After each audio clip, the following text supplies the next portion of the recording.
All right, for number 38 here, if I'm looking for my vertical asymptotes for cotangent, what's inside of my cotangent equals 0, or it equals pi.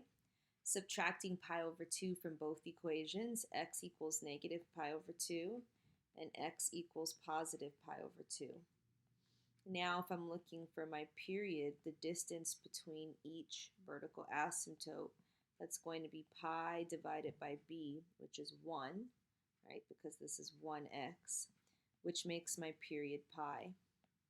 So that means for my second period end, it's going to start at my second asymptote, and I'll add my period of pi to show that my second period, or my third vertical asymptote, will be at 3 pi over 2, and my amplitude in front is 2.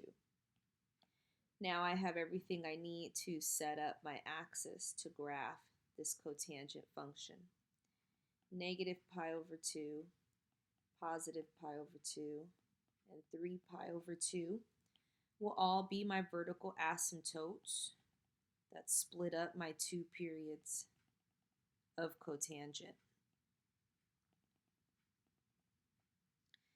I need to split those periods into quarters. So my middle here is 0, negative pi over 4, positive pi over 4.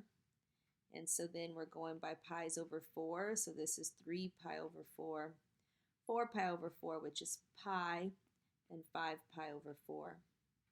Now we need our amplitude, which is up 2 and down to negative 2. So remember, in the middle of each period, we have a 0. That's the same for tangent and cotangent. Remember, cotangent starts up on the left and goes down on the right. We curve through here. It starts up on the left and down on the right. We curve through here.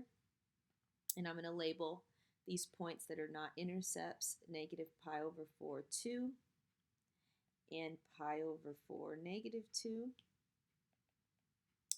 This is 3 pi over 4, 2, and 5 pi over 4, negative 2.